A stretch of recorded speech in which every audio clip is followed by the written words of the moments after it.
Yes चलो, सो AS2 start करना है ना। यस, एक मिनट में AS2 ओपन करती हूँ। AS2 का नाम क्या है? हाँ करेक्ट।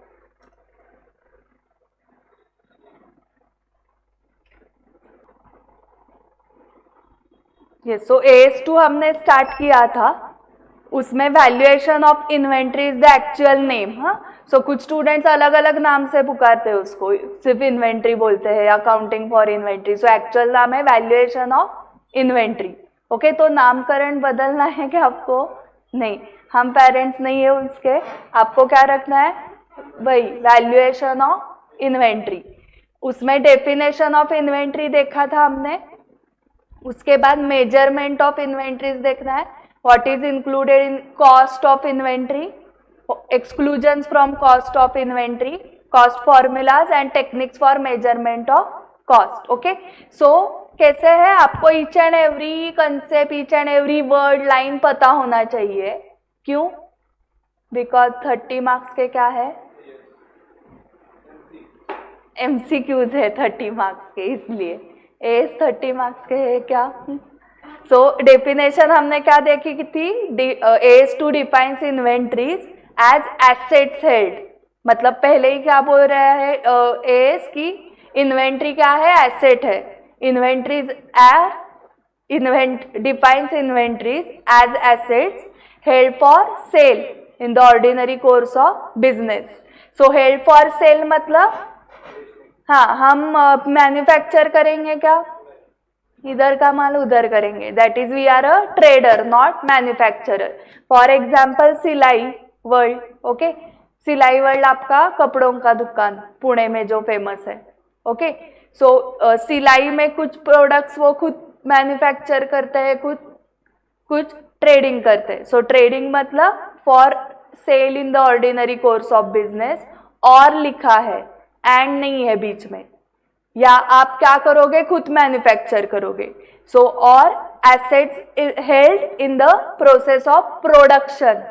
ओके, प्रोडक्शन में जो लगता है दैट इज रॉ मटेरियल। मतलब ऊपर का जो है वो है traded goods, in short bullet 1। Bullet 2 क्या है? Raw material. और फिर से और है, एंड नहीं है। सो तीसरा क्या है? For consumption in the production of goods और services for sale. Production of goods और services for sale including maintenance, supplies and consumables. So consumption in the production में हमने एग्जांपल लिया था, हम फर्नीचर के डीलर थे।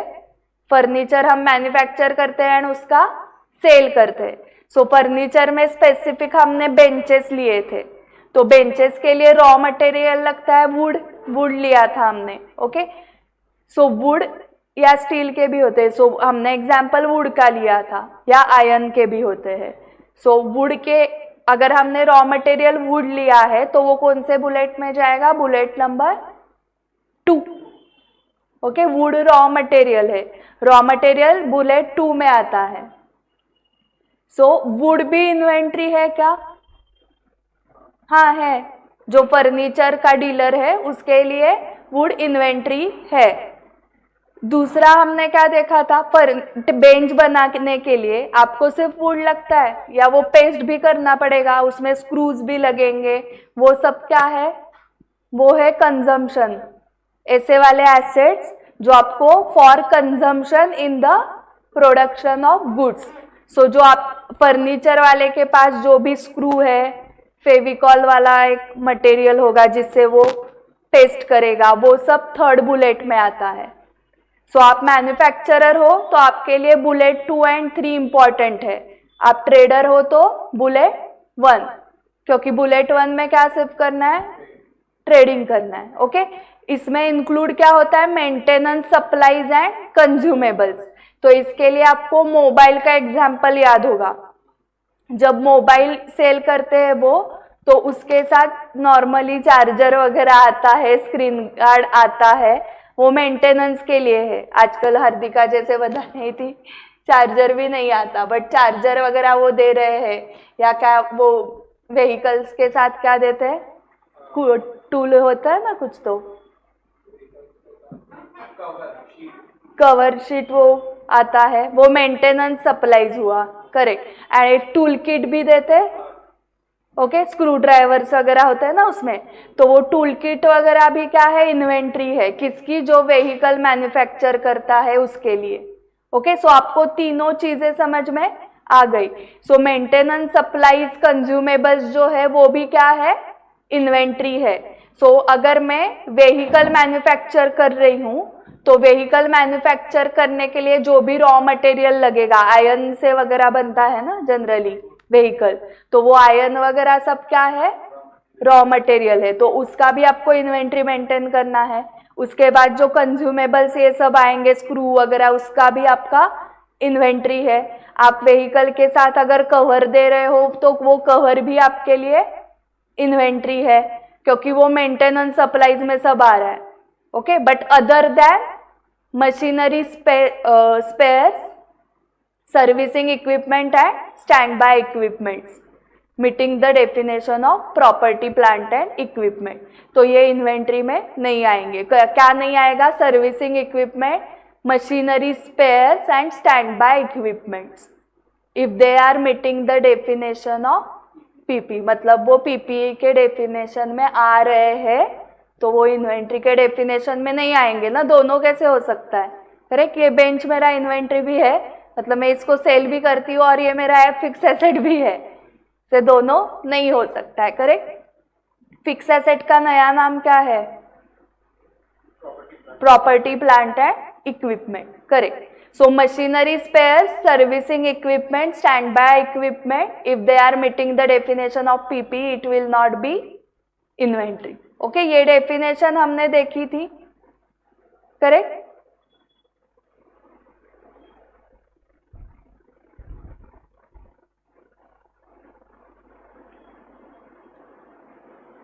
उसके बाद एक्सक्लूजन्स देखे थे क्या, फॉलोइंग्स आर एक्सक्लूडेड में ABCD।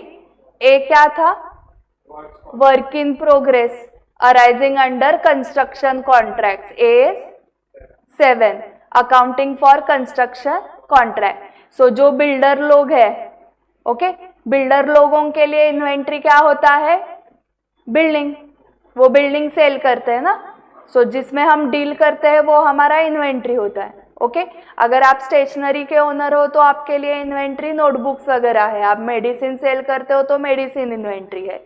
वैसे बिल्डर के लिए इन्वेंट्री क्या है, बिल्डिंग, तो वो आधी अधूरी जो बिल्डिंग होती है वर्क इन प्रोग्रेस में arising under construction contract, that is cost of part construction, तो वो कहाँ पर आएगी, A7 में जाएगी, अकाउंटिंग फॉर कंस्ट्रक्शन कॉन्ट्रैक्ट, आधी अधूरी बिल्डिंग। एंड पूरी वाली बिल्डिंग, बट वही मेरा बिजनेस है, मैं जो बिल्डिंग बना रही हूँ वो खुद के रहने के लिए नहीं बना रही हूँ,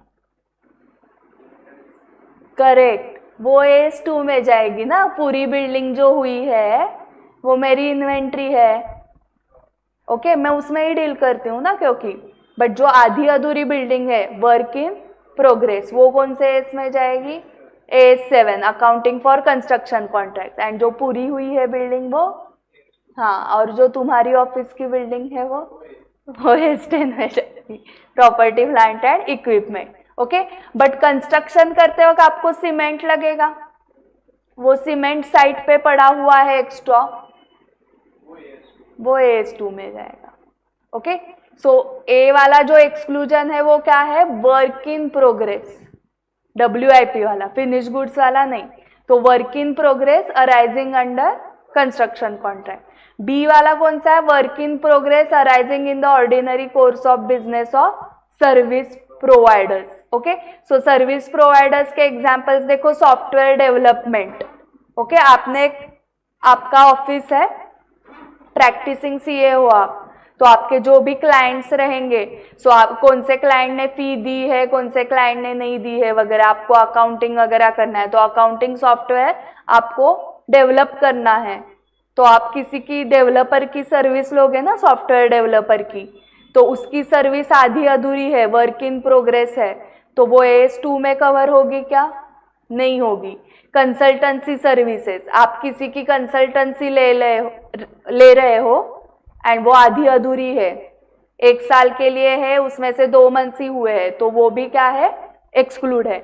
medical services, merchant banking and so on. So work in progress arising in the ordinary course of business of service providers, तो वो भी एक्सक्लूडेड है. Then third is shares, debentures and other financial instruments held as stock in trade. So इसमें brokers वगैरह जो होते हैं उनका काम क्या होता है, शेयर्स डिबेंचर्स में डील करना, तो उनके लिए वही स्टॉक इन ट्रेड है. तो वो AS2 में आएगा क्या, नहीं. AS13 में आएगा क्या, अकाउंटिंग फॉर इन्वेस्टमेंट्स, नहीं, इसमें भी नहीं आता है. These are excluded from the scope of AS13 as well. Okay, तो उधर AS2 में नहीं आएगा, AS13 में भी नहीं आएगा. ठीक है. सो फिर इसका अकाउंटिंग कैसे करेंगे, इसको कोई गाइडेंस देने वाला ही नहीं है. AS2 बोल रहा है मेरे इधर मत आओ, AS13 बोल रहा है मेरे इधर भी मत आओ, तो किसके पास जाएंगे. तो करंट इंडियन प्रैक्टिस क्या है कि अगर आप ब्रोकर हो, मतलब आप किस में डील करते हो, शेयर्स, डिबेंचर्स, फाइनेंशियल इंस्ट्रूमेंट्स के एग्जाम्पल हमने लिए थे, ऑप्शंस, स्टॉक, फ्यूचर ऑप्शंस, इसमें ही अगर आप डील करते हो तो आपको कौन सा भी स्टैंडर्ड एप्लीकेबल ही नहीं है, ना आपको AS2 ले रहा है ना AS13 ले रहा है. फिर करंट इंडियन प्रैक्टिस क्या है, to value it either lower of cost and fair value. Okay, purchase किया तो क्या एंट्री करनी है आपको पता है, सेल किया तो क्या एंट्री करनी है पता है, वो आप AS13 से एंट्री करते हो. बट वैल्यूएशन किस पे करना है, तो उसके गाइडलाइंस किसी ने भी नहीं दिए, ना AS2 ने ना AS13 ने. सो इनकी इंडियन करंट प्रैक्टिस जो चल रही है उस पर ही आपको काम चलाना होगा. सो इंडियन करंट प्रैक्टिस क्या है, विच कॉस्ट और fair value which ever is lower पे आपको आपके शेयर्स वगैरह दिखाने हैं. आपको किसी को इंटरेस्ट है इसमें जाने में, शेयर ट्रेडिंग तो बहुत सारे करते हैं आजकल, देखो फुल टाइम वही करते हैं ट्रेडिंग, रिस्की है ना, वो फिक्स्ड इनकम नहीं है उसमें. बट अभी इंडेस मैंने बताया था, CA फाइनल में एक इंडेस आया है, अकाउंटिंग फॉर फाइनेंशियल इंस्ट्रूमेंट्स, तो उसमें ये कवर अप किया है. एंड लास्ट वाला था live stock, producers inventories, producer मतलब फार्मर, शेतकरी. ओके, उसका inventory of live stock, agricultural and forest products and mineral oils, ores and gases to the extent that they are measured at NRV in accordance with well established practices in those industries. Okay, so agricultural and forest products कौन से होते हैं, fruits, vegetables. okay, ये सब. inventories of livestock मतलब hen वगैरह, hen, eggs, वो सब, fish, ये सब आपको समझा लाइव स्टॉक मतलब क्या. तो ये सब भी एक्सक्लूडेड है. बट इंडेस जो आप फाइनल में सीखने वाले हो, Ind AS 41, it is related to agriculture. तो उसमें मतलब एग्स की प्राइस निकालनी है आपको, फिशेस की प्राइस निकालनी है, उसका वैल्यूएशन वगैरह सब आप वहां पर सीखोगे. ठीक है. सो 4 एक्सक्लूजन्स फिर से बताओ.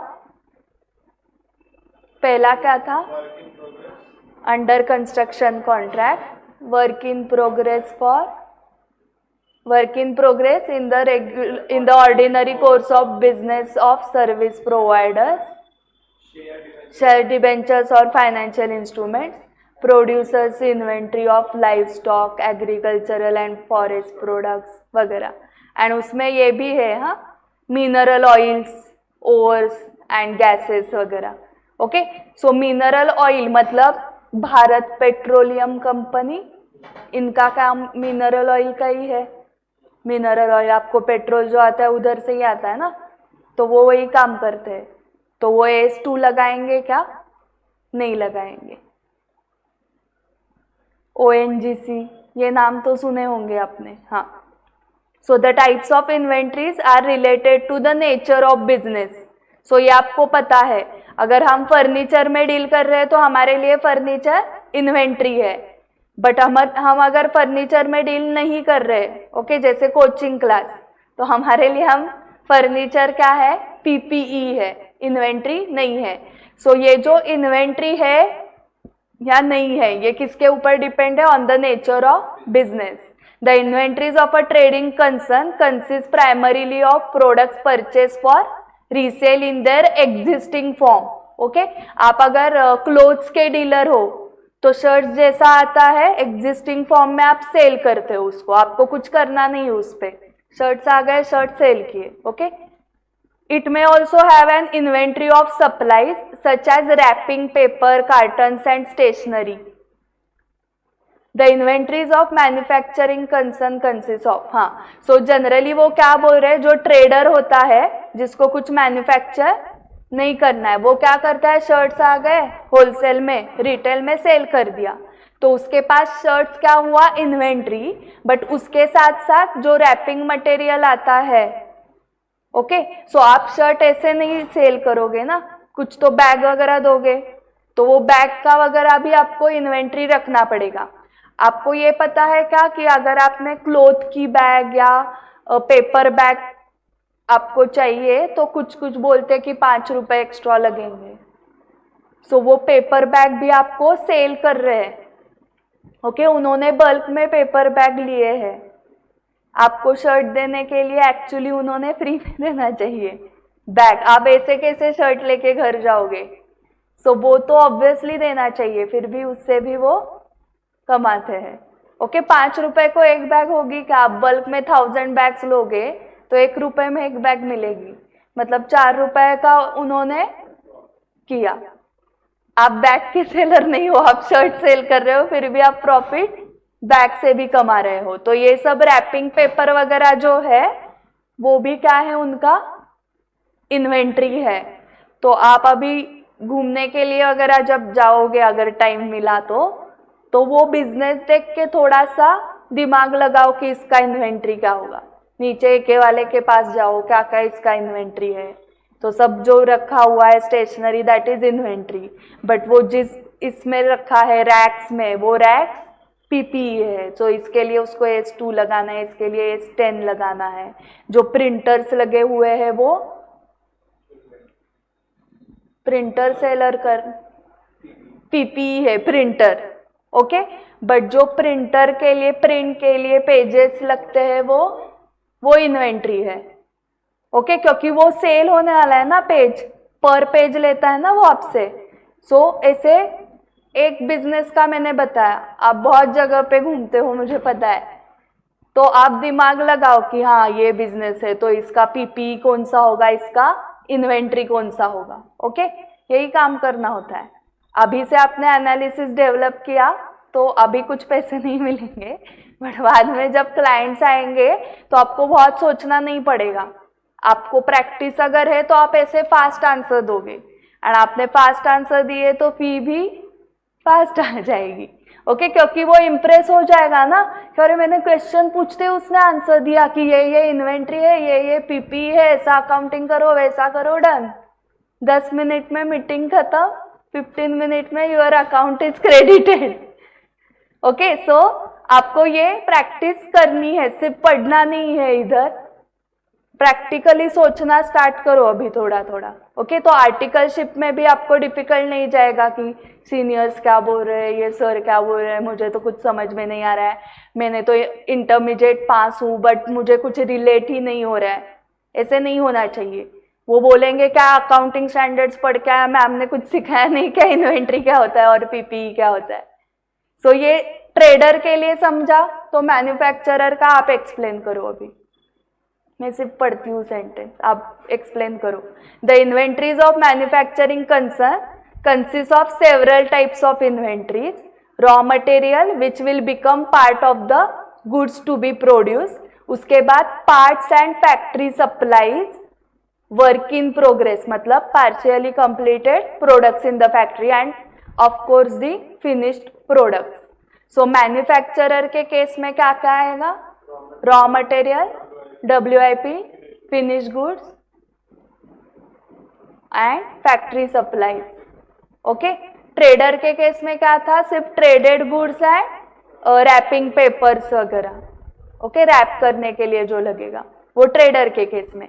मैन्युफैक्चरर के केस में raw material, WIP, finish goods, factory supply. अभी एक कौन सा भी बिजनेस लो आप एंड उसके चारों, एक रॉ मटेरियल क्या होगा उसका WIP क्या होगा, उसका फिनिश गुड क्या होगा, उसके फैक्ट्री सप्लाईज क्या होंगे। कौन सा बिजनेस लेना है आपको?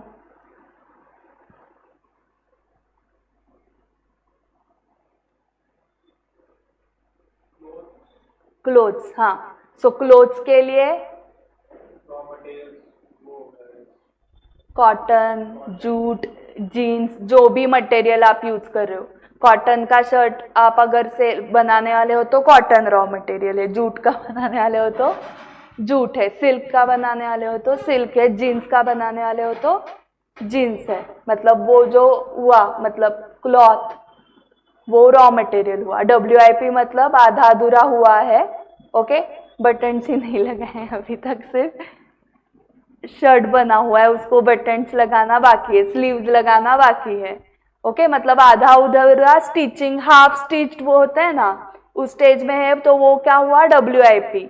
एंड फिनिश गुड्स मतलब बटन वगैरह लगा के सब इस्त्री बिस्त्री करके सब हो गया, रॉ मटेरियल हुआ, WIP हुआ, finish goods. Factory supplies,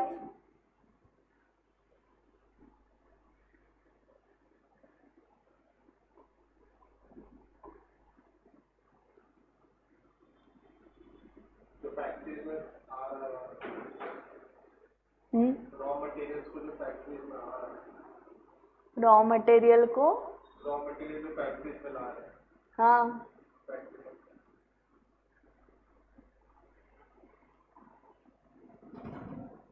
tool kit, हार्दिक का वो नहीं, अभी का आंसर नहीं, पहले का आंसर पढ़ा। और अभी तक ऑनलाइन वालों ने किसी ने भी आंसर नहीं दिया मुझे। फैक्ट्री सप्लाईज का, ओके, बहुत ही सिंपल है, बहुत कुछ डिफिकल्ट नहीं है। देखो, आप मैन्युफैक्चरर हो शर्ट्स के, आपकी एक फैक्ट्री होगी, फैक्ट्री में एम्प्लॉयज होंगे, वो क्या करेंगे, क्लोथ को कन्वर्ट करेंगे शर्ट में। तो क्लोथ आ गया आपका, फॉर एग्जाम्पल कॉटन किंग वाले हो आप, तो आप कॉटन के शर्ट्स बनाते हो, तो आपके पास फैक्ट्री में क्या आएगा, कॉटन।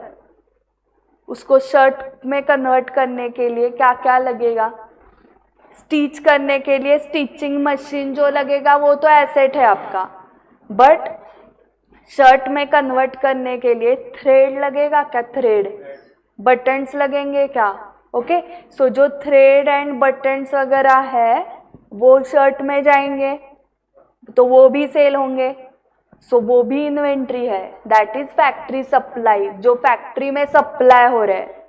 मतलब फैक्ट्री में क्या आएगा, कॉटन आएगा सिर्फ, उसको शर्ट में कन्वर्ट करने का काम किधर होगा, फैक्ट्री में। तो फैक्ट्री में क्या सप्लाई किया जाएगा, बटन्स, थ्रेड्स और भी कुछ होगा वो, ठीक है। सो वो जो फैक्ट्री सप्लाईज है वो आएंगे क्या, इन्वेंट्री में आएंगे, ओके। तो आपने एग्जाम्पल दिया रॉ मटेरियल इज कॉटन, उसका WIP एंड फिनिश गुड्स वाला स्टेज समझा आपको, बट उसको WIP में करने के लिए आपको थ्रेड्स, बटन्स, वो भी सब लगेगा, करेक्ट। तो वो क्या हो गया, फैक्ट्री सप्लाईज, एंड वो भी इन्वेंट्री का पार्ट है, ओके। ऐसे आज घर जाके दूसरा कुछ इंडस्ट्री का लो, फर्नीचर का लो, स्टेशनरी का लो, ठीक है, इजी इजी वाला लो, ठीक है। या आपके जो हाथ में कंटिन्यूस जो होता है, करेक्ट, उस इंडस्ट्री का रॉ मटेरियल क्या होगा, फैक्ट्री सप्लाईज क्या होगा, ओके। थैंक गॉड मोबाइल ही बोला तुमने इसको। Yes, at the year end every business entity needs to ascertain the closing balance of inventory which comprise of inventory of raw material, WIP, finished goods and miscellaneous items. So miscellaneous items मतलब ये सब buttons, threads वगैरह, okay. Mobile के लिए क्या होगा, mainly क्या होता है, ये रॉ मटेरियल, बैटरी, हाँ, एंड ये मटेरियल क्या होता है, फ्लिप कवर तो बोलते हैं उसको, बट वो ये किसका बना होता है, स्टील, आयरन, प्लास्टिक का तो कवर होता है, मोबाइल किससे बनाते हैं? आयन से ना। आयन कम प्लास्टिक ऐसे मटेरियल होगा तो वो रॉ मटेरियल हुआ। हाँ, वो सप्लाईज में जाएगा। मेन रॉ मटेरियल एक होगा एंड फैक्ट्री सप्लाईज में वो ग्लास एंड वो सिलिकॉन चिप, बैटरी, वो सब। ओके, उसमें से कुछ रॉ मटेरियल में जाएगा, कुछ फैक्ट्री सप्लाईज में। सो ऐसे हर एक का अभी आप निकाल सकते हो, मतलब आपको क्लैरिटी आ गई। ओके, रॉ मटेरियल मतलब मेन प्रोडक्ट, मतलब बटन एंड थ्रेड ये मेन नहीं है। आपका मेन शर्ट बनाना है, शर्ट बनाने के लिए मेनली कॉटन लगता है, so cotton is raw material. Okay, and thread and buttons are supplies, factory supplies. Okay, वो भी रॉ मटेरियल में नहीं आएंगे। रॉ मटेरियल इज कॉटन, की कॉटन का मैंने कॉटन शर्ट बनाया, वो बनाते वक्त मुझे ये एक दो चीजें लग रही है। सो वैसे mobile is finish good, but वो बनाने के लिए मुझे मेन रॉ मटेरियल क्या लगा, एंड उसके साथ वो ग्लास वगैरह फैक्ट्री सप्लाईज में आएगा एंड देन मोबाइल बनेगा। ठीक है, सो एट द ईयर एंड हमें क्या क्या वैल्यूएशन करना है इन्वेंट्री का, उसमें क्या क्या आ रहा है, raw material, WIP, finish goods and miscellaneous items, मतलब ये सब। The cost of closing inventory, example cost of closing stock of raw material, closing work in progress and closing finished stock is a part of cost incurred in the current accounting period that is carried over to the next accounting period. Okay, so cost of closing inventory मतलब क्या होती है कि आपने cost incur की, इनकर की मतलब उसके पैसे दिए आपने, करेक्ट? इनकर करना, कॉस्ट इनकर करना मतलब पैसे दिए हैं, is a part of cost incurred in the current accounting period but that is carried over to the next accounting period. वो कॉस्ट आपने पे कर दी है, ओके, बट वो कॉस्ट पे कर दी, वो रिकवर हुई क्या? भी नहीं, रिकवर सेल होने के बाद रिकवर होती है ना। तो वो जो कॉस्ट इनकर की आपने, वो आप क्या कर रहे हो, कैरी फॉरवर्ड कर रहे हो to next year through closing inventory. So likewise the cost of opening inventory is a part of the cost incurred in the previous accounting period that is brought forward to the current accounting period. अगर किसी के पास module है hard copy तो ये highlight करके रखो, हाँ, ये MCQ में आ सकता है। क्लोजिंग इन्वेंट्री का कॉस्ट क्या होता है? Carried forward, incurred in current accounting period, carried forward to next accounting period. Opening inventory का क्या होता है? Cost is incurred, it is a part of cost incurred in previous accounting period that is brought forward to the current accounting period. Okay, opening stock जो होता है वो brought forward किया हुआ है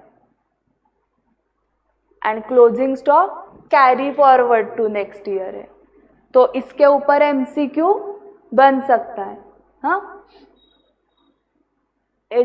होमवर्क के लिए आप ही MCQ बना के लाओ। होमवर्क है आपका कि MCQ बनाओ, मतलब क्वेश्चन बनाओ।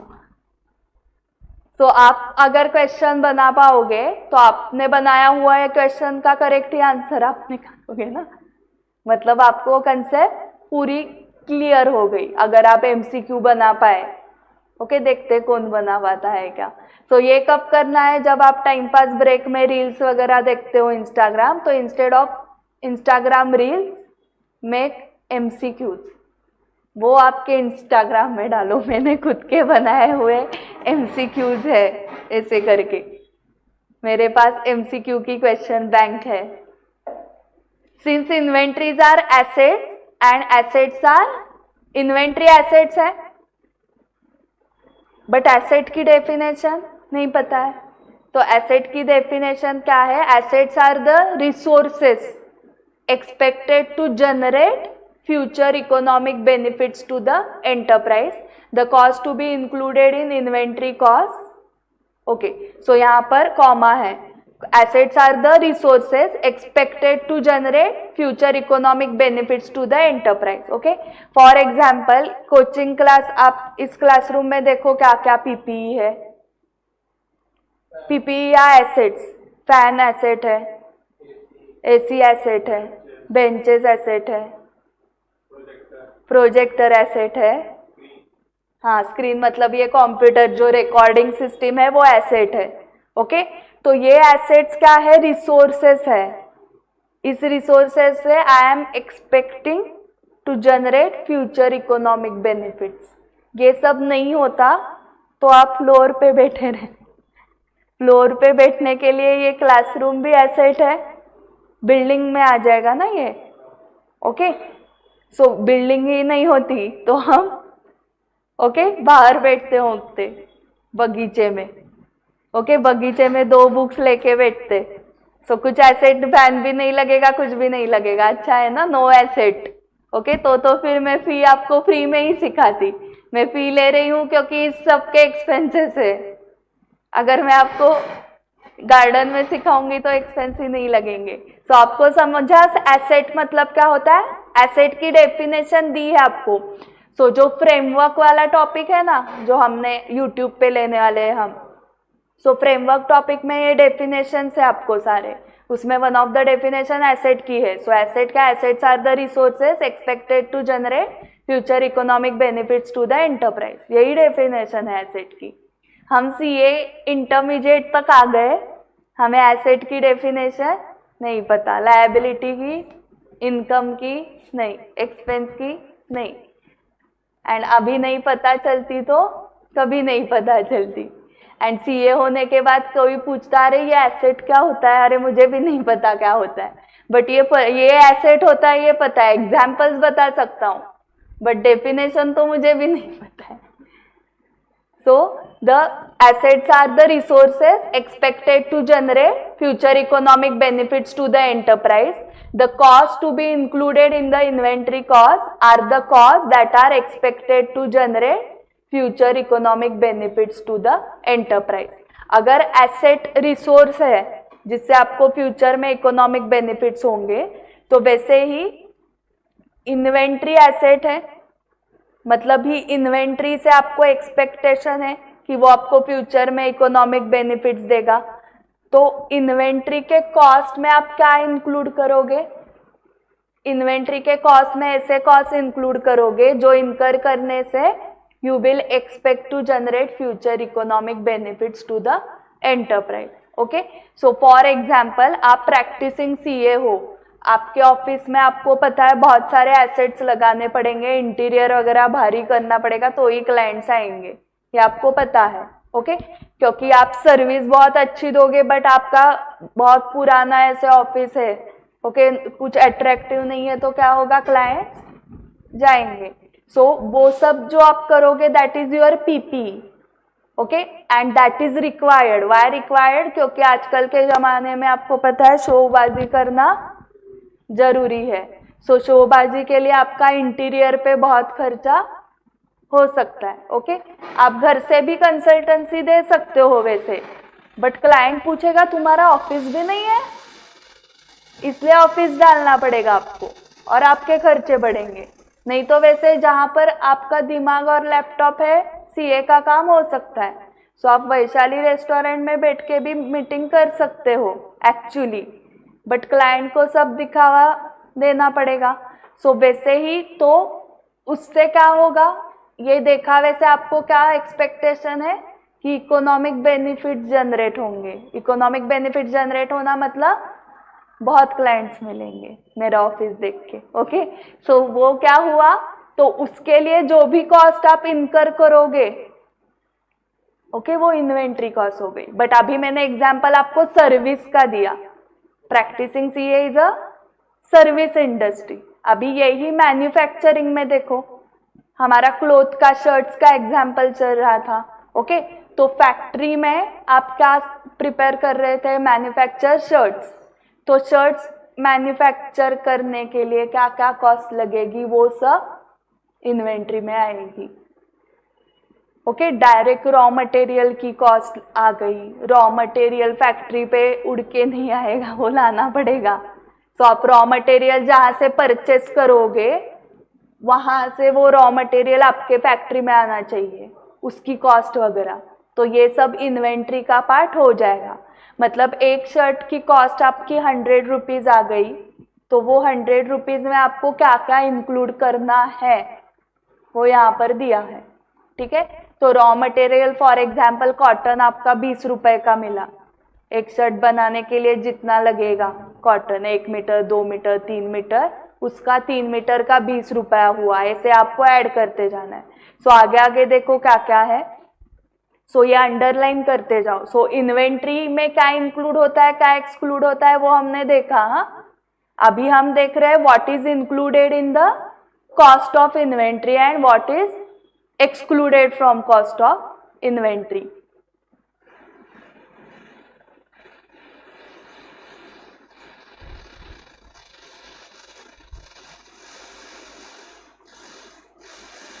So such cost must be the cost of acquisition and cost incurred in bringing the asset to their present location of the inventory. So यही example हमने लिया, freight incurred to carry the material to factory. So हम जिससे भी cotton purchase कर रहे हैं उधर से हमारे फैक्ट्री तक कॉटन आना चाहिए। कॉटन कहाँ पे अच्छा मिलता है, गुजरात में मिलता है, आपको पता होगा। सो आप भी क्या करोगे, क्वालिटी भी मिलेगी, सस्ता मिलेगा, इसलिए आप गुजरात से मंगवा रहे हो तो उधर से फैक्ट्री तक आने के लिए। देन मतलब कॉस्ट कहाँ तक की लेनी है, कॉस्ट ऑफ एक्विजिशन मतलब purchase price and cost incurred in bringing the asset to their present location of inventory. So Gujarat से आपके फैक्ट्री तक की cost and condition of the inventory. Example, cost incurred to convert the materials into finished stock। मतलब वो बोल रहे हैं कि वो जो कॉस्ट है फॉर एक्विजिशन, एक्वायर कब करोगे, जब उसको पैसा दोगे। कॉटन मैंने खरीद लिया, अभी मैंने एक्वायर किया कॉटन, वो कॉस्ट फिर सिर्फ खरीद के फायदा नहीं, वो गुजरात से यहाँ तक फैक्ट्री तक आना चाहिए। For bringing the inventory to location of inventory, आपको कहाँ पे रखना है, फैक्ट्री में। सो लोकेशन तक जो भी फ्रेट वगैरह लगा वो सब भी इन्वेंट्री में इंक्लूड करना है। ये लोकेशन तक हुआ। लोकेशन पे मतलब फैक्ट्री पे आ गया कॉटन, तो उसको कन्वर्ट किस में करना है, शर्ट में। सो आपको जो सेल करना है वो कॉटन नहीं सेल करना है, आपको कौन से कंडीशन में सेल करना है, उसको शर्ट इस कंडीशन में सेल करना है आपको। तो शर्ट के कंडीशन तक जाने के लिए क्या क्या फिर लगेगा, कॉटन आ गया, फिर क्या लगेगा, वो बटन्स, वो थ्रेड, वो ऑटोमेटिक नहीं जाएंगे, लेबर। ओके, लेबर सिर्फ बैठ के लेबर बैठा है, इधर बटन है, उधर कॉटन है, उधर थ्रेड है। स्टिचिंग मशीन का डेप्रीसिएशन इसमें जाएगा ना इन्वेंट्री में। मशीनरी स्टिचिंग का कैसे चलेगा, आज नहीं था जो मॉर्निंग से, लाइट पावर, तो वो पावर का कॉस्ट जो लगेगा। हाँ, सो ये सब करने के बाद वो शर्ट के कंडीशन में आ रहा है ना। सिर्फ आपने एक आदमी के सामने बटन, थ्रेड एंड कॉटन रख दिए, हाँ चालू हो जाओ, तो वो बोलेगा स्टिचिंग मशीन चाहिए मुझे, फिर मशीन लाके दी, हाँ करो। नहीं, पावर भी चाहिए ना वो चलाने के लिए। तो जो भी रिक्वायर्ड है उसको शर्ट में करने के लिए वो सब आपको इन्वेंट्री में इंक्लूड करना पड़ेगा। एंड अगर आपने इन्वेंट्री में उसको इंक्लूड नहीं किया तो प्रॉब्लम क्या होगा पता है, आपका वो रिकवरी ही नहीं होगा, क्योंकि 100 कॉस्ट में ये सब आपको इंक्लूड करना पड़ेगा। Button, thread, labour, power supply, depreciation, ये सब इंक्लूड कर दिया तो 100 आ गई कॉस्ट। फिर आपका प्रॉफिट मार्जिन 50 रुपीज, तो ऐसे सेलिंग प्राइस 150। अगर आपने कॉस्ट में उसको इंक्लूड ही नहीं किया तो आप रिकवर कैसे करोगे कस्टमर से, करेक्ट। सो जो भी इन्वेंट्री में आता है वो आपको क्या करना पड़ेगा, इंक्लूड करना पड़ेगा। Okay, so this is the direct cost. Okay, तो आप बोलोगे मैम उस फैक्ट्री का तो रेंट भी होगा, अगर रेंटेड नहीं है, खुद की फैक्ट्री है मेरी, तो डेप्रिसिएशन होगा फैक्ट्री का। उस फैक्ट्री को सुपरवाइजर भी लगेगा ना, शाम को सारे लेबर तो घर जाएंगे, रात को कुछ हो गया वहां पे तो सिक्योरिटी गार्ड लगेगा बाहर, उसकी सैलरी। आपने तो सिर्फ लेबर की ली जो बना रहा है शर्ट, उसकी। ये सब का क्या, तो ये सब इनडायरेक्ट है, ये ट्रेडिंग अकाउंट के डेबिट साइड को जाते हैं, इनडायरेक्ट नहीं डायरेक्ट ही है। ओके, बट वो एक्चुअल इन्वेंट्री में, शर्ट में नहीं आते। इसका लॉजिक ये है कि मेरे पास फैक्ट्री नहीं है फॉर एग्जाम्पल, तो आप थ्रेड, बटन एंड कॉटन ऐसे दे सकते हो उसको, एंड घर पे सिला के लाओ शर्ट्स, घर पे वर्क फ्रॉम होम दे दिया आपको, मेरे पास फैक्ट्री नहीं है। सो मतलब शर्ट में क्या, शर्ट बनाने के लिए फैक्ट्री चाहिए तो ही शर्ट बनेगा क्या, या आप एम्प्लॉयज को वर्क फ्रॉम होम देख के भी बना सकते हो, बना सकते हो। इसलिए फैक्ट्री का रेंट, अगर फैक्ट्री ओन्ड है तो डेप्रीसिएशन, फैक्ट्री है तो उसका इंश्योरेंस आएगा, फिर सिक्योरिटी का। बट फैक्ट्री नहीं है तो ये सब खर्चे ही नहीं ना, तो अच्छा है सबको वर्क फ्रॉम होम दो, कॉस्ट और कम हो जाएगी, प्रॉफिट मार्जिन और बढ़ेगा, एंड सेलिंग प्राइस आप कॉम्पिटिटिव रख सकते हो ना फिर वर्क फ्रॉम होम की वजह से। सो आपको समझ में आ गया इन्वेंट्री में क्या इंक्लूड करना है एंड ये क्यों नहीं करना है, फैक्ट्री रेंट वगैरह। आपको ये डाउट्स आइडियली आने चाहिए, बट आपको आते ही नहीं, मैं ही पूछ रही हूँ। ओके, आपने किसी ने नहीं पूछा कि मैम सिर्फ लेबर का ऐड किया, लेबर के ऊपर सुपरवाइजर भी रहेगा ना, कि सारे स्टिचिंग ही कर रहे हैं या चैटिंग कर रहे हैं, सारे लोग काम कर रहे हैं या नहीं, उसके लिए सुपरवाइजर होता है फैक्ट्री में। तो क्या इंक्लूड करना है इन्वेंट्री में, एंड जो इंक्लूड नहीं करना है फैक्ट्री रेंट वगैरह, वो मैन्युफैक्चरिंग अकाउंट या ट्रेडिंग अकाउंट में जाएगा। मैन्युफैक्चरिंग अकाउंट किया था क्या फाउंडेशन में, या मुझे लगा ऑप्शन में डाला था, यूनिट 2 था, final accounts of sole proprietor में 2 यूनिट्स थे। हाँ, सो उसमें वो ट्रेडिंग अकाउंट में जाता है। सो कहाँ तक देखा हमने, example of cost incurred to convert the material into finished stock, ये सब इंक्लूड होगा इन्वेंट्री में। The cost incurred to maintain the inventory, example storage cost do not generate any extra economic benefit for the enterprise and therefore should not be included in inventory cost। यहाँ तक ही पहले देखो। सो storage cost मतलब क्या, आपके 1000 shirts बना के हो गए, हाँ, तो वो आप स्टोर हाउस में रख दोगे, तो स्टोर हाउस भी अगेन रेंट पे लिया है। ओके, रेंट पे नहीं लिया है तो खुद का है, खुद का है मतलब डेप्रिसिएशन आ गया। स्टोर हाउस का इंश्योरेंस लोगे ना, नहीं तो आग लग गई तो गया। ओके, अर्थक्वेक आ गई तो गया। ओके, लॉकडाउन आ गया, गया। ओके, जाता है। लॉकडाउन में क्या हुआ पता है ना, रैट्स ने ये कर दिया पूरा क्लोथ इंडस्ट्री का। सो वो जो स्टोरेज कॉस्ट है उससे आपको एक्स्ट्रा इकोनॉमिक बेनिफिट्स कुछ मिल रहा है क्या, नहीं। ऐसा है क्या कि शर्ट बनाने के बाद 5 दिन स्टोर करना ही पड़ता है, फिर ही वो सेल हो सकता है। इसे आज बनाया और सेल कर दिया, ऐसे अलाउड ही नहीं है। Storage is necessary, is it necessary, no. वो तो आपका सेल नहीं हो रहा इसलिए आपको रखना पड़ा। आपका बिजनेस ऐसा चाहिए कि मैन्युफैक्चर हुआ सेल, मैन्युफैक्चर हुआ सेल, मैन्युफैक्चर हुआ सेल। ऐसा अगर आपका बिजनेस है तो आपको स्टोरेज कॉस्ट लगेगी ही नहीं, तो पूरा कितना सेविंग होगा। बट जिसका ऐसा सेल नहीं होता फटाफट, उसको स्टोरेज लगता है। सो स्टोरेज कॉस्ट इंक्लूड करना है क्या, नहीं, it is not necessary.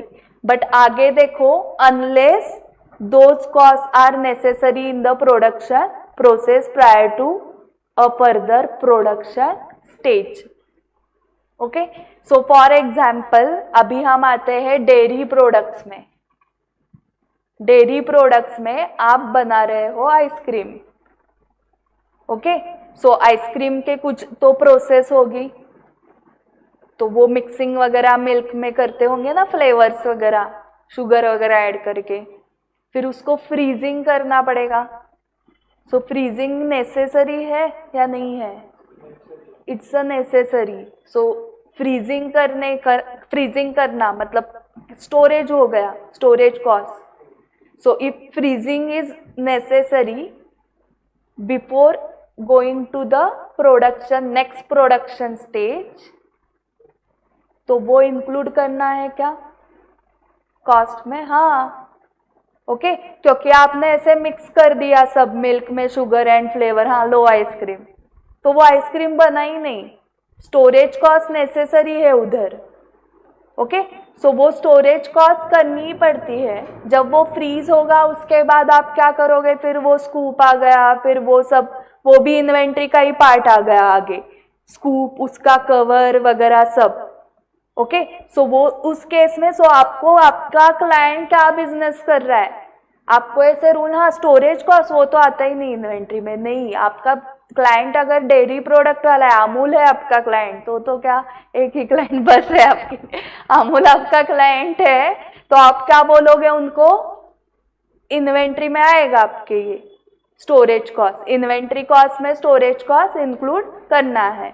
But आपका क्लाइंट कॉटन किंग है तो storage cost is not a inventory cost, वो आप ट्रेडिंग अकाउंट के डेबिट साइड को डालोगे।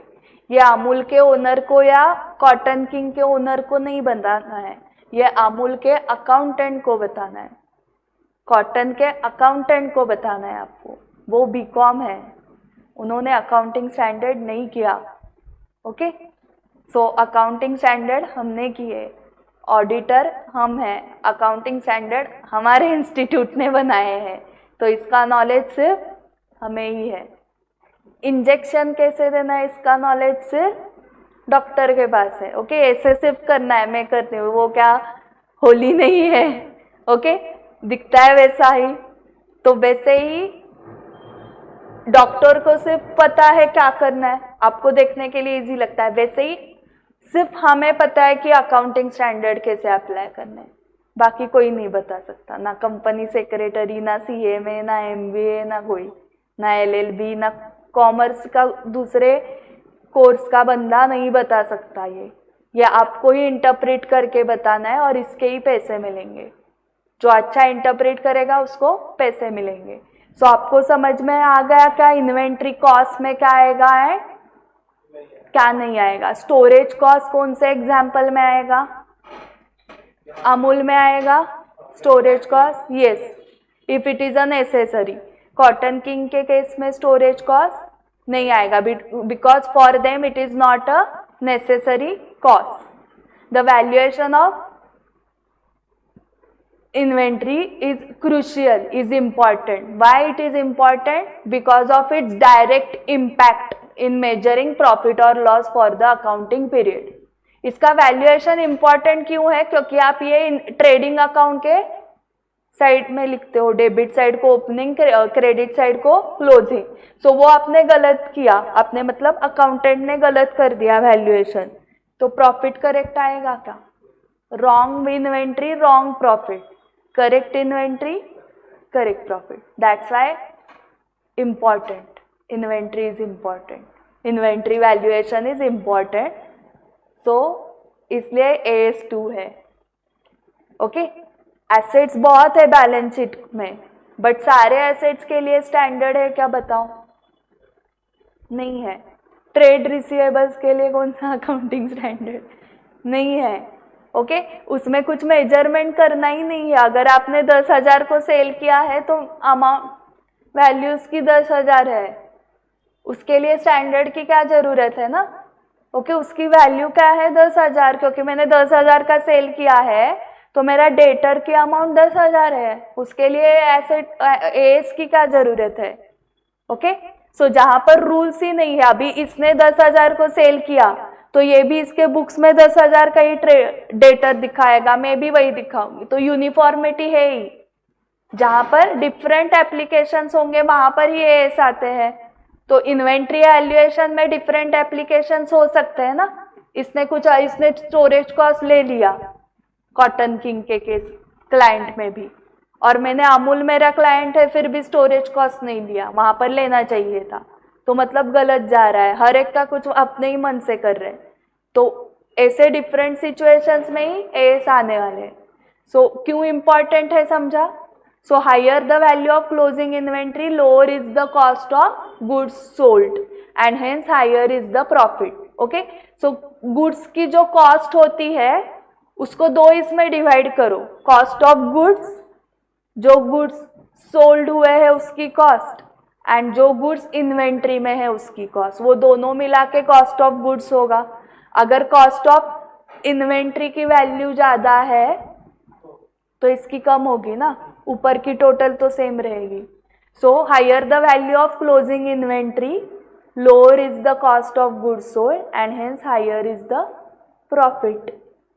कॉस्ट ऑफ गुड्स सोल्ड अगर कॉस्ट कम है कंपेयर टू सेल्स अमाउंट तो प्रॉफिट मार्जिन ज़्यादा रहेगा। The principle of prudence demands that no profit should be anticipated while all foreseeable losses should be recognise. Principle of prudence कहाँ पर है पता है क्या आपको? फ्रेमवर्क में है, फ्रेमवर्क टॉपिक में। सो प्रिंसिपल ऑफ प्रूडेंस मतलब रूल ऑफ प्रूडेंस। प्रिंसिपल मतलब रूल पता है, पीएलई वाला जो प्रिंसिपल होता है वो रूल वाला होता है, प्रिंसिपल, एंड पल भी होता है, पीएल प्रिंसिपल, वो मतलब स्कूल कॉलेज का प्रिंसिपल। अभी हम ये रूल वाला देख रहे हैं। तो प्रूडेंस का रूल क्या डिमांड करता है? The principle of prudence demand. Prudence मतलब क्या पता है आपको? प्रूडेंस मतलब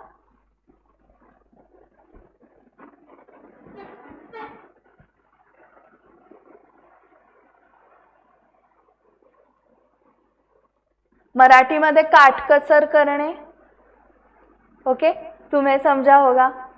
हाँ, सो अभी मतलब आपके पास सोर्स लिमिटेड है, सोर्सेस, सो ऐसे कैसे भी यूज मत करो। आज जैसे इन्वर्टर की बैटरी कम थी तो हमने सब दिवाली नहीं की ना, इधर हमने क्या किया, लिमिटेड सोर्स है तो उसको अच्छे से यूज करो। ओके, सो प्रूडेंस में मतलब वो क्या करते हैं कि बहुत एक्सपेक्ट मत करो। ओके, मतलब वो बोल रहे हैं कि अगर आप no profit should be anticipated, कि हाँ मुझे प्रॉफिट हो जाएगा, ये एंटिसिपेट मत करो। बट फ्यूचर में कुछ लॉस होने वाले हैं, फॉरसिएबल लॉसेस मतलब एक्चुअल लॉस हुआ है क्या? नहीं, फॉरसिएबल फ्यूचर में हो सकता है, ऐसे आपको एंटिसिपेट कर रहे हो, मतलब एक्सपेक्ट करते हो।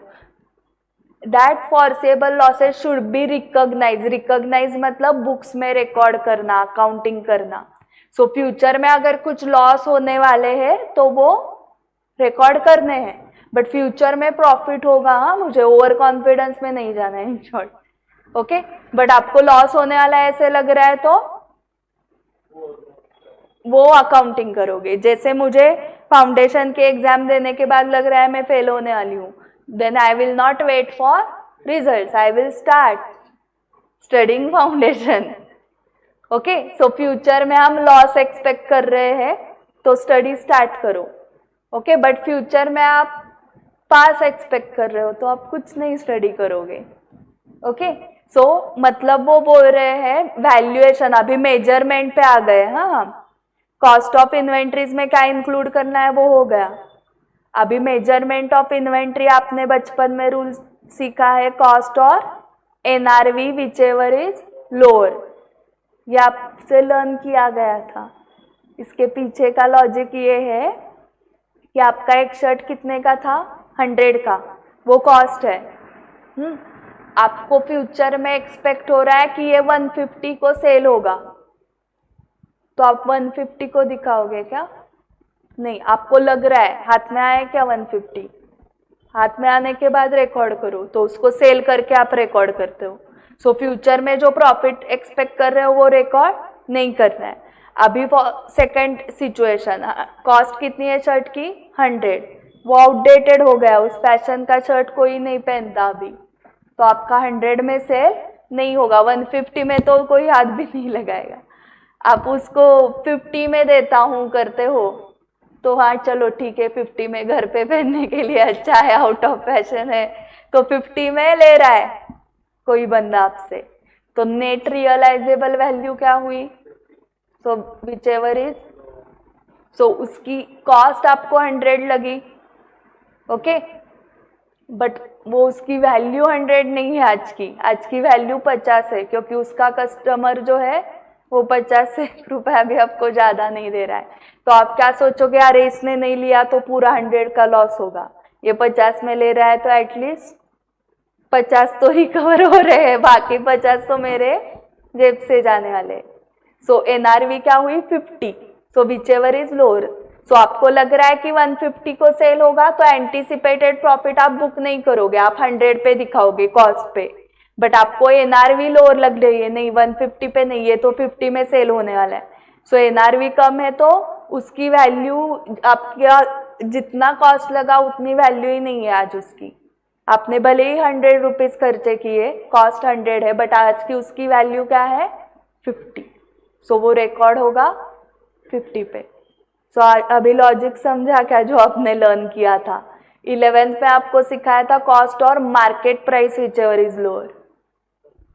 मार्केट प्राइस मतलब मार्केट में जाके देखना है इसको आप कितना दोगे, ओके। सो सब मिला के एवरेज आ रहा है 50 रुपीज मार्केट प्राइस हो गया। And net realisable value NRV मतलब market price minus selling cost. So वो आउट ऑफ फैशन वाला शर्ट है, उसको सेल करना इजी है या डिफिकल्ट? डिफिकल्ट है तो सेलिंग एजेंट्स, ओके, LIC वाले कैसे सेल करते हैं उस टाइप के एजेंट ढूंढो, तो वो सेलिंग कॉस्ट लगेगी कि इसको सेल करो भैया, 50 रुपए तो आएंगे, मैं उसमें से 5 कमीशन देता हूं तुम्हें पर शर्ट। तो आपके हाथ में कितने रियलाइजेबल है नेट?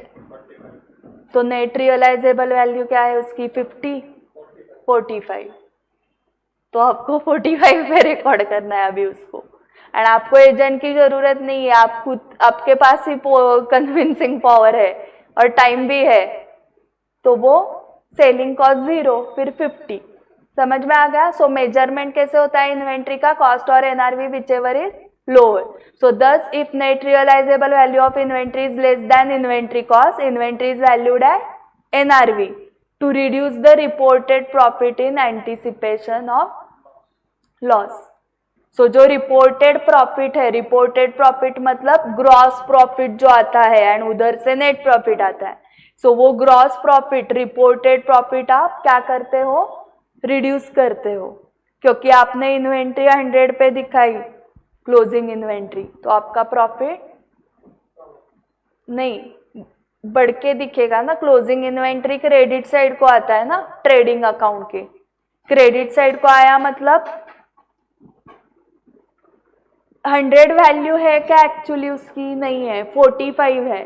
सो आप एक्चुअल वैल्यू पे दिखाओगे एनआरवी पे 45 पे, तो आपका रिपोर्टेड प्रॉफिट रिड्यूस हो जाएगा ना, correct. So thus if NRV of inventory is less than inventory cost, inventory is valued at NRV to reduce the reported profit in anticipation of loss.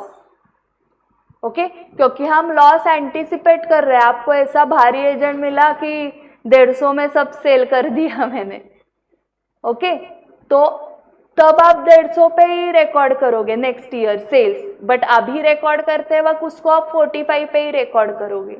So फॉरसिएबल loss जो है वो आपने report कर दिया, आपको लग रहा है कि 55 का लॉस होगा, एक्चुअल में हुआ है क्या लॉस? आपको लग रहा है कि ये 45 में सेल होंगे। सो 55 का जो फॉरसिएबल लॉस है वो आपने रिकॉर्ड अभी कर दिया, क्योंकि आपने इन्वेंट्री 100 पे नहीं दिखाई, आपने इन्वेंट्री 45 पे दिखाई। आपको कॉस्ट लगी थी 100, तो 55 का लॉस एक्चुअल नहीं है, हुआ नहीं है, फिर भी आप रिजल्ट अभी तक आया नहीं है, फिर भी फेल लग रहा है, इसलिए मैं स्टडी कर रहा हूँ। ओके, सो हमने रिड्यूस क्या किया? करंट ईयर का प्रॉफिट रिड्यूस किया इन एंटीसिपेशन ऑफ फ्यूचर लॉस। सो अगर नेक्स्ट ईयर उसने सच में 150 में सेल किया तो क्या होगा? कॉस्ट दिख रही है 45 एनआरवी, सॉरी कॉस्ट नहीं, वैल्यू ऑफ इन्वेंट्री दिख रही है 45, वो सेल किया 150 को, तो कितने का प्रॉफिट हुआ? 105. Okay,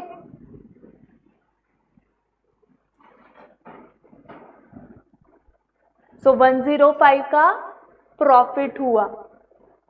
okay, so actual profit margin आपका 50 है, याद है ना. 100 का शर्ट आप 150 में सेल करते हो. सो एक्चुअल प्रॉफिट का आप एक्सपेक्ट करते हो कि पर शर्ट मुझे 50 चाहिए.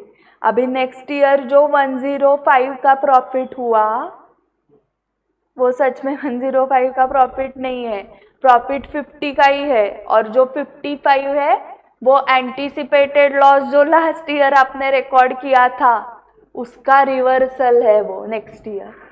ओके, बहुत ही डीप जा रहा है मुझे पता है, बट ये अभी नहीं समझा तो कभी नहीं समझेगा. ओके, अभी इतना इन डेप्थ होने के बाद क्वेश्चंस आप खुद सॉल्व करते हो. अक्षत को पूछो तुम, क्वेश्चन बैंक में नहीं करती, कुछ भी नहीं करती. सच में हमारे 7-8 स्टैंडर्ड्स हुए, मैं सिर्फ इलस्ट्रेशन एंड एक्सरसाइज क्वेश्चन करती हूँ. वो बोलते मैम सेम तो है, कुछ डाउट नहीं, आगे जाओ. नहीं तो एक स्टैंडर्ड के 30 क्वेश्चंस लेने में टाइम जाता है. मुझे वो लेना ही नहीं पड़ता है, वो खुद कर लेते. मैम कुछ डाउट ही नहीं है, आ रहा है हमें सब. एमसीक्यू हम कर लेंगे, एक्यू भी हम कर लेंगे, सब सेम तो है. कुछ डाउट आए तो हम पूछेंगे. सो अभी आपको लग रहा होगा क्या चल रहा है मैम का, 17 फेब से टेस्ट 1 है और एक पैराग्राफ पे ही हम पढ़े हुए हैं. बट ऐसे नहीं है. अभी आपको कौन सा भी एमसीक्यू आ गया ना कि जैसे इन्वेंट्री रिकॉर्ड किया है at NRV to reduce the reported profit in anticipation of loss. The above sentence is as per AS2, it is not as per AS2. Both A and B, ऐसे कुछ भी options D, कुछ none of the above, ये D option है. तो जिसको concept clear है वही बताएगा कि ए ऑप्शन करेक्ट है इसका. ओके, ए ऑप्शन क्या था, if inventory is valued at NRV then the reported profit is reduced because of foreseeable loss and next year it is a reversal of foreseeable loss. Okay, आपको MCQs है इसलिए हमें इतना in depth जाना पड़ रहा है. आपको सिर्फ वो इसमें सिर्फ ऐड क्या करना है, कॉस्ट में 1 2 3 ये एक्सक्लूड करना है, इन्वेंट्री की अमाउंट आ गई. ऐसे सिर्फ कैलकुलेशन वाला रहता तो मैं भी इतना इन डेप्थ नहीं जाती थी. ठीक है, बट इसकी हेल्प आपको क्लाइंट्स को गाइड करने के लिए होने वाली है अच्छे से. So on the other hand if NRV of inventory is more than inventory cost, मतलब 150 लग रहा है ना आपको, तो आप किस पे रिकॉर्ड करोगे, 100 पे, कॉस्ट पे. The anticipated profit is ignored, आपको लग रहा है 150 पे सेल होगा, एक्चुअल में हुआ है क्या नहीं. और आपके पास बारी वाला एजेंट है, वो बोल रहा है 150 क्या, मैं तो 200 में सेल करके दिखाता हूँ आपको. सो एंटीसिपेटेड प्रॉफिट इग्नोर करना है and inventory is valued at cost. In short, inventory is valued eight lower of cost and NRV. The standard specifies what the cost of inventory should consist of and how the net realizable value is determined.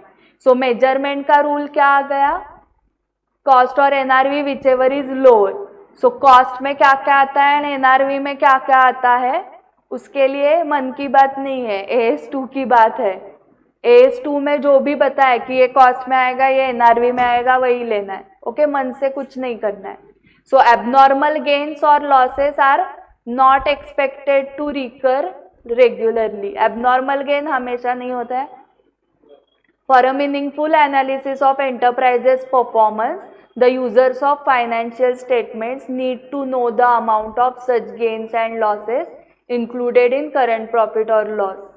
Okay, जो भी users है financial statements के, वो कौन है पता है आपको, शेयर होल्डर्स, गवर्नमेंट, क्रेडिटर्स, ये वो इन्वेस्टर्स. ओके, सो उनके लिए एबनॉर्मल गेन कुछ हुए हैं या एबनॉर्मल लॉस कुछ हुआ है इस कंपनी को, तो उसका नॉलेज इंपॉर्टेंट है ना, उनको पता होना चाहिए, इसलिए वो अलग से दिखाना है. सो उनको पता होना चाहिए, correct. For meaningful analysis of enterprises performance, उनका कुछ तो एनालिसिस होगा ना एंटरप्राइजेस के परफॉर्मेंस के ऊपर, तो उसके लिए for this reason instead of taking abnormal gains and losses in inventory cost, These are shown in the profit and loss statement in a such a way that their impact on current profit or loss can be perceived. Perceived मतलब can be known. Okay, सो वो आपको अलग से दिखाना है, inventory में include नहीं करना है. क्या नहीं? एबनॉर्मल गेन या abnormal loss. So for example आपके पास इन्वेंट्री थी स्टोर में, उस स्टोर में आग लग गई, बट कुछ पूरा नुकसान हुआ. हाँ, पूरा मतलब देखने लायक भी नहीं रहा वो शर्ट, कुछ आधा अधूरा अच्छा था. तो वो आप क्या करोगे? रिपेयर करके कम प्राइस में तो सेल कर ही सकते हो. तो ये हुआ जो लॉस, वो हर रोज आग लगती है क्या? तो ये एबनॉर्मल है. तो ये जो एबनॉर्मल लॉस हुआ, लॉस बाय फायर, तो वो कहाँ पे लिखते हैं? P&L में. वो लॉस हुआ है आपको, तो चलो ये रिकवर करते हैं कस्टमर से. ये जो लॉस हुआ, बहुत लाखों का लॉस होगा ना आपका, तो वो लाखों का लॉस अगर आपने इन्वेंट्री में ऐड कर दिया तो आपकी सेलिंग प्राइस कहाँ पर जाएगी? फिर तो आपसे कोई खरीदेगा ही नहीं. अरे ये 5,000 में एक शर्ट बेच रहा है, ओके, ब्रांडेड नहीं, नॉर्मल वाला. ब्रांडेड वाला लेते हो आप 5,000 में, नॉर्मल शर्ट 5,000 में कोई लेगा क्या? नहीं. सो वो वहां पर डालोगे क्या इन्वेंट्री कॉस्ट में? नहीं, वो P&L में जाएगा. ये एबनॉर्मल लॉस का एग्जाम्पल हुआ. वैसे ही एबनॉर्मल गेन, अभी इसी लॉस में इंश्योरेंस निकाला होगा ना आपने, फायर इंश्योरेंस, तो क्या मिलेगा आपको? हाँ, वो आपके लॉस से ज्यादा मिल गया. ऐसे होता नहीं है, बट मिल गया, तो वो एबनॉर्मल गेन है. हर रोज इंश्योरेंस कंपनी नहीं देगी, तो वो एबनॉर्मल गेन कहाँ पर दिखाओगे? P&L के क्रेडिट साइड को. सो एबनॉर्मल कुछ हुआ तो वो इन्वेंट्री में नहीं लेना है. Part 1 of Schedule 3 to the Companies Act prescribes that valuation method should be disclosed for inventory held by companies. So ये हमने फाइनेंशियल स्टेटमेंट्स टॉपिक में देखा था, नोट्स टू अकाउंट्स में. इन्वेंट्री कहाँ पर आता है? करंट एसेट्स में. तो current assets notes to accounts होने के बाद डिस्क्लोजर्स होते हैं. तो डिस्क्लोजर्स में आपको इन्वेंट्री वैल्यूएशन की मेथड कौन सी है वो डिस्क्लोज करनी. मेथड्स अभी तक हमने नहीं सीखे. Measurement of inventories, inventory should be valued at lower of cost and NRV. NRV is the, अभी एनआरवी का मीनिंग आया यहाँ पर. NRV is the estimated selling price in the ordinary course of business less the estimated cost of completion and estimated cost necessary to make the sale. So मुझे बताओ, NRV is the actual selling price, estimated. actual तो कब पता चलेगी? जब आप cell करोगे. So NRV is estimated selling price in the ordinary course of business. ordinary course of business, अभी जो बिजनेस चल रहा है वो ऑर्डिनरी है. लॉकडाउन में जो बिजनेस चल रहा था वो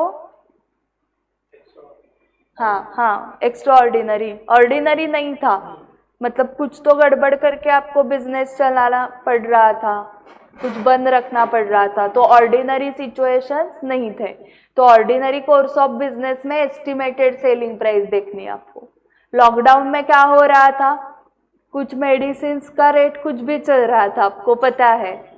ओके, वो नॉर्मल एक्चुअल में वो नहीं था मार्केट प्राइस. वही आज लेने जाओगे रेडमी वगैरह, तो वो प्राइस नहीं होगी. Correct. So ordinary course of business में एस्टिमेटेड सेलिंग प्राइस लेस क्या करना है? Estimated cost of completion. मतलब आपका WIP स्टेज पे है. ओके, सो वो क्या क्या रिड्यूस कर रहे हैं उससे?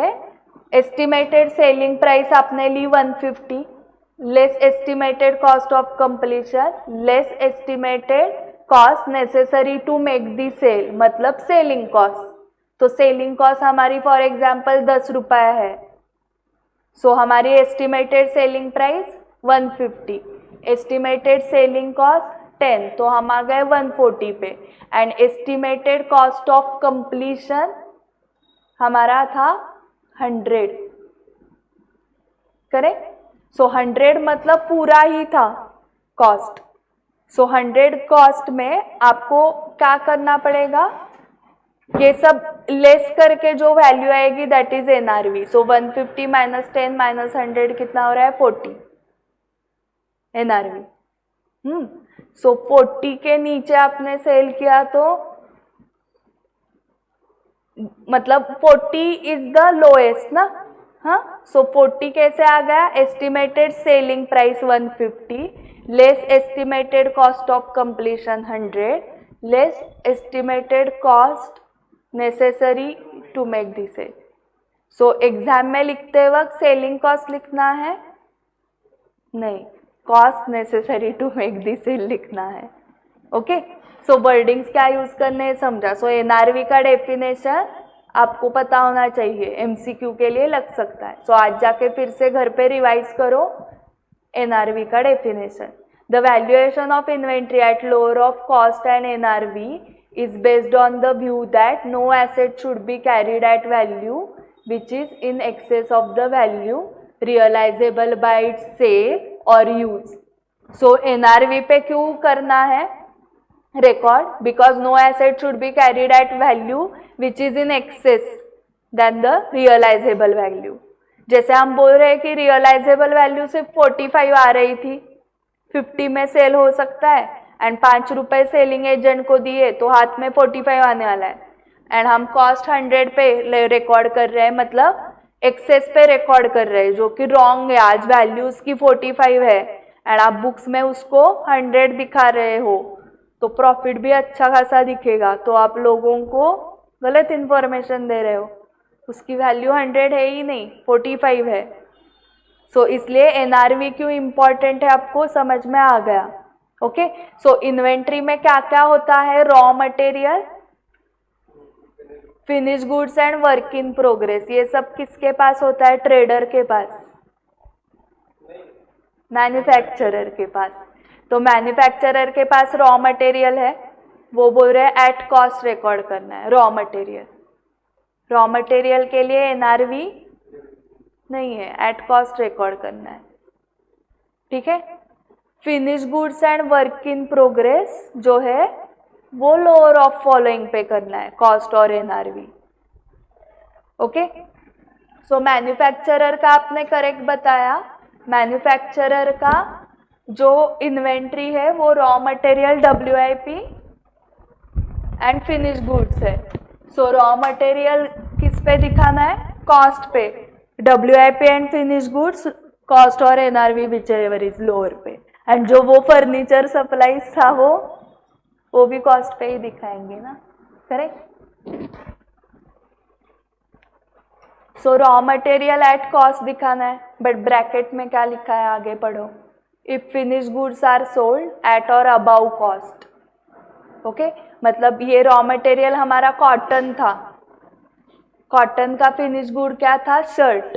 सो अगर आपका शर्ट सोल्ड हो रहा है eight or above cost, eight or above cost मतलब जितना कॉटन का वैल्यू सबसे ऊपर, हाँ मतलब 100 पे या 100 से ऊपर आपका शर्ट सेल हो रहा है फिनिश गुड्स, तो कॉस्ट पे रिकॉर्ड करना है cotton raw material, otherwise at replacement cost. Okay, so raw material cotton है, कॉटन से शर्ट बन रहा है, शर्ट की कॉस्ट है 100 बनाने की। ओके, सो आपका shirt that is if finish goods are sold at or above cost, so आपका फिनिश गुड क्या है, शर्ट, वो एट और अबाउ कॉस्ट, मतलब शर्ट आपका 100 या 100 से ऊपर पे सेल हो रहा है, तो आप रॉ मटेरियल किस पे रिकॉर्ड करोगे, कॉटन, कॉस्ट पे। Raw material is recorded at cost if finish goods are sold at or above cost. Finish goods क्या था, शर्ट, शर्ट किस पे सेल होना चाहिए, 100 या 100 के ऊपर, तो आपका रॉ मटेरियल दिखेगा कॉस्ट पे। रॉ मटेरियल की कॉस्ट नहीं पता है हमें, 10-20 रुपए होगी। अगर मेरा शर्ट सेल हो रहा है 90 को, मतलब below cost, okay, below cost मतलब otherwise at replacement cost. So finish goods आपका बिलो कॉस्ट हो रहा है सेल। ओके, मतलब आपके शर्ट को ही वैल्यू 100 के नीचे की है, 90, 80, 70, 60, तो आप रॉ मटेरियल वो लोगे क्या? और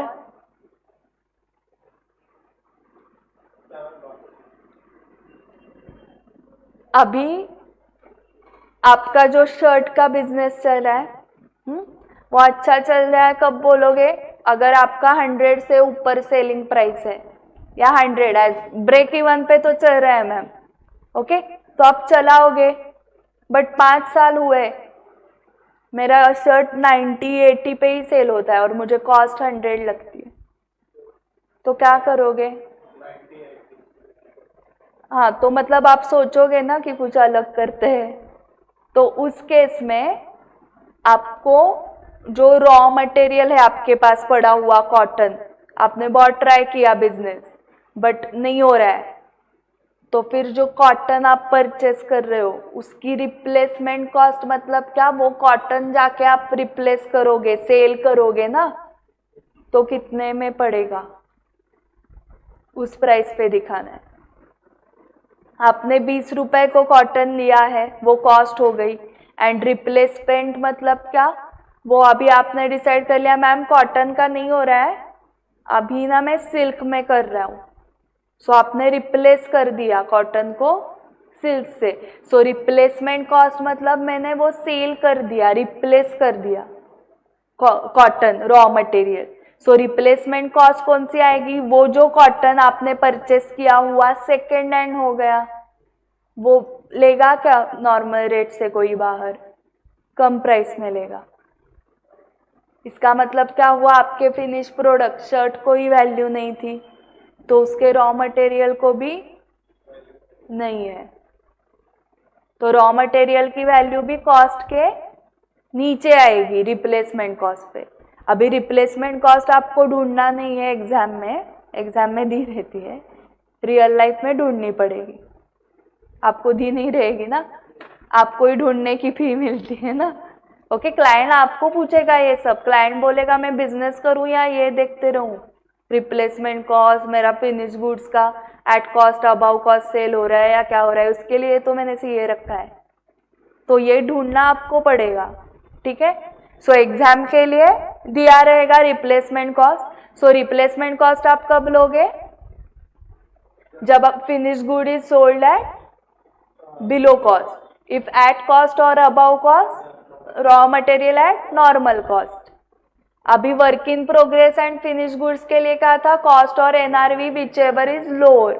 सो एनआरवी का क्या था definition? Estimated selling price less selling expenses, मतलब ही cost necessary to make sale and less estimated cost of completion, ये एनआरवी था। ओके, एंड कॉस्ट में क्या क्या आता है? वो 3 है। कॉस्ट ऑफ परचेस, ये देखा था हमने, फिर कॉस्ट ऑफ कन्वर्जन लगता है ना, आपको थ्रेड्स डालने हैं, बटन्स डालना है, वो ऑटोमेटिक नहीं जाएगा, लेबर लगेगा, तो ये सब क्या है? Conversion cost. And other cost में क्या आएगा?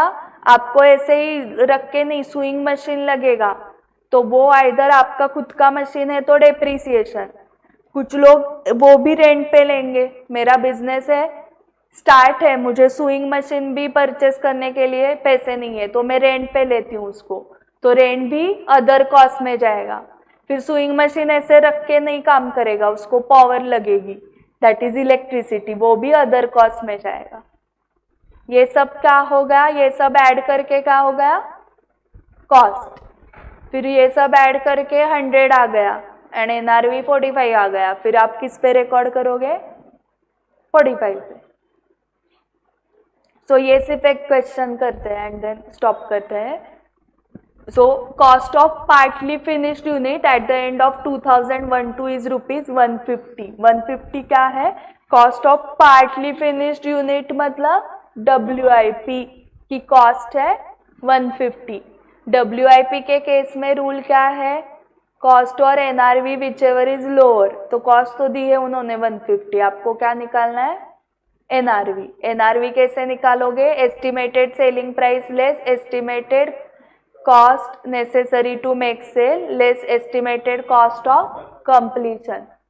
हाँ, सो वो निकालना है, वो कंपेयर करके आपको वैल्यूएशन आ जाएगा। सो यहाँ पर the unit can be finished next year by a further expenditure of 100. So this is estimated cost of completion. Okay, आपका जो यूनिट है वो कब कंप्लीट होगा? नेक्स्ट ईयर में।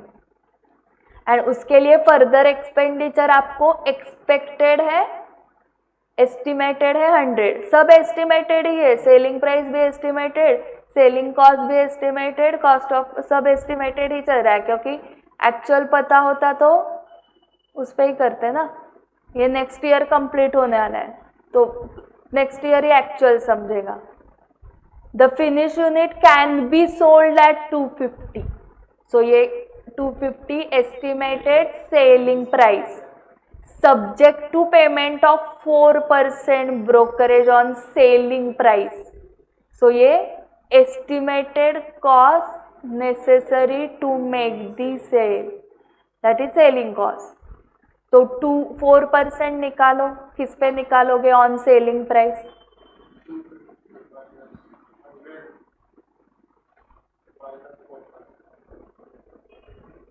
selling 4% brokerage on selling price. 250 into 4% is 10. So 250 minus 10 minus 100. हाँ, 140 का आया NRV and cost 150. So it will be recorded at NRV. Assume that the partly finished unit cannot be sold in semi-finished form and its NRV is 0 without processing it further. Okay? So वो बोल रहे हैं ऐसे आधा अधूरा का cell ही नहीं हो सकता। हाफ स्टिच शर्ट कोई लेगा क्या कि हाँ ठीक है बाकी का मैं घर जाके कंप्लीट करता हूँ? ओके, हाफ स्टिच कोई नहीं लेगा। सो उसका सेल ही नहीं हो सकता सेमी फिनिश फॉर्म में, that's why it's NRV is 0। सो आपको कंपल्सरी उसको फिनिश्ड में ही कन्वर्ट करना पड़ेगा। सो फिर आपने निकाला NRV 140, कॉस्ट थी 150, सो लोअर आ गया आपका 140, इसलिए value of inventory at 140। Clear हुआ कैसे निकालना है? सो ये सब एस्टिमेशंस एग्जाम में दिए रहते हैं, अच्छा है ना? प्रैक्टिकल लाइफ में 250 के आपको निकालना पड़ेगा, 4% आपको निकालना पड़ेगा, 100 आपको निकालना पड़ेगा, क्योंकि फी आप लेने वाले हो। तो ये सब करके ही दिया, तो कैलकुलेशन करने के लिए तो एक्सेल है ही ना, आप क्यों लगते हो उसके लिए? ओके, आपको ये नहीं करना है कैलकुलेशन सीए होने के बाद। ये प्लस माइनस करने के लिए फी देंगे क्या वो आपको? प्लस माइनस तो एक्सेल करेगा, बट ये अमाउंट्स निकालना आपका काम है। मार्केट रिसर्च करना पड़ेगा उसके लिए। ये यूनिट के ब्रोकर्स कौन है, वो कितना ब्रोकरेज लेते हैं, सो मार्केट स्टडी कितना करना पड़ता है एक सीए को। इस प्रोडक्ट की एस्टिमेटेड सेलिंग प्राइस निकालो, एस्टिमेट करो कॉस्ट उसकी कंप्लीट करने के लिए। इसके लिए आप हेल्प ले सकते हो सीए में फ्रेंड की, कॉस्ट एंड मैनेजमेंट अकाउंटेंट, उसकी in house help low. In house help लेना मतलब उसको पार्टनर बनाओ, तो इस काम की जो भी फी आएगी उसका 10% में तुम्हें 90 में जो भी आपका रहेगा शेयरिंग, क्योंकि ये काम उनको अच्छे से आएगा कॉस्टिंग वाला part. Okay, cost of inventory comprises all cost of, देखा ना अभी हमने, cost of purchase, cost of conversion है, other cost incurred in bringing the inventory to their present location है, कंडीशन। लोकेशन मतलब कहाँ होना चाहिए? फैक्ट्री में आना चाहिए। सिर्फ कॉटन खरीद के रखा है, कॉटन कहाँ पे? गुजरात में है, तो उसका शर्ट कैसे बनेगा? इधर लाओ ना फैक्ट्री में, लोकेशन पे आना चाहिए वो, एंड कंडीशन में भी आना चाहिए। कॉटन आ गया, ये नहीं सेल करना है, शर्ट सेल करना है, सो शर्ट के कंडीशन में उसको लाओ। तो वो सब कॉस्ट में आएगा. सो कॉस्ट में cost of purchase. So purchase cost बोलना है क्या? नहीं, cost of purchase. Okay, ICI के आंसर्स ऐसे ही लिखने पड़ते हैं, पता है आपको. परचेस कॉस्ट मतलब ही cost of purchase, but cost of purchase, conversion cost and other cost. Okay, ये सब आएगा कॉस्ट ऑफ इन्वेंट्री में. So cost of purchase, cost of conversion, उसके कुछ एग्जाम्पल्स आपको दिए हैं कि कन्वर्जन में क्या क्या आता है. ओके, केस 1, केस 2, केस 3 आपको पढ़ना है होमवर्क के लिए. एंड बताना है मुझे कल कि ये कॉस्ट ऑफ कन्वर्जन में मैम क्यों आ रहा है. एंड तीसरा कौन सा था? Other cost. अदर कॉस्ट हाँ है, अदर कॉस्ट में ABCD है. ओके, सो ये सब आने के बाद क्या हो गया? कॉस्ट का पार्ट कंप्लीट हुआ. आज हमने NRV का पूरा किया. Exclusions from the cost of inventory, इसके ऊपर आ सकता है हाँ थेरी क्वेश्चन, तो ABCD एक्सक्लूड करने. एंड कॉस्ट फॉर्मूला मतलब FIFO, weighted average. LIFO allowed है क्या? वेटेड एवरेज, हाँ, simple average. Then other techniques of cost measurement, estimates of NRV, comparison of cost and NRV, NRV of materials held for use or disposal and disclosures.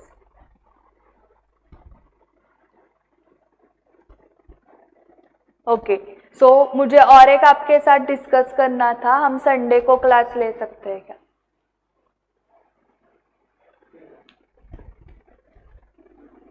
कितने बजे?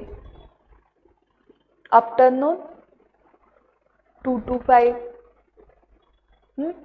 सो आज आप online students Sunday 2 to 5 मतलब कल और परसों भी है. फ्राइडे सैटरडे को क्लास है, संडे को 2 to 5 है.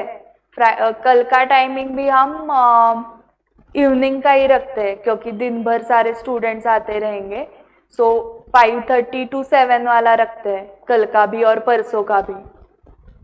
ठीक है. सो आपको आज होमवर्क के लिए क्या करना है? Cost of purchase, cost of conversion and other cost, वो पढ़ के आना है कल. 5:30 तक का टाइम है आपके पास. एंड अदर कॉस्ट के पहले एक कुछ तो था, ये जॉइंट और बाय प्रोडक्ट्स, उसके मीनिंग आपको बताने हैं मुझे. मैं आपको नहीं बताता, आप मुझे बताओगे. आपको नहीं आया तो मैं कल आपको बताऊंगी. ठीक है, ये होमवर्क है. इसके साथ और क्या होमवर्क चल रहा है आपका? क्या दिया था मैंने PDF आपको? फाइनेंशियल स्टेटमेंट्स का AQ भी सॉल्व करते रहो. 3-4 क्वेश्चंस, 17 क्वेश्चंस है. कौन सा भी रिपीटेड नहीं है क्योंकि रिपीटेड का मैंने रेफरेंस दिया है. ये 7-8 बार आया है, ये 3-4 बार आया है, इसलिए जो 17 क्वेश्चन है वो सारे यूनिक क्वेश्चन है. तो वो 17 सॉल्व करते रहो साइमल्टेनियसली. कब तक होंगे? सैटरडे तक हो जाएंगे. आज फ्राइडे एंड सैटरडे तब तक खत्म करो. फिर संडे को हम 3 घंटे लेने वाले हैं, तो संडे को हम डिस्कस करेंगे उसमें जो भी आपको डाउट्स रहेंगे वो. ठीक है, ओके.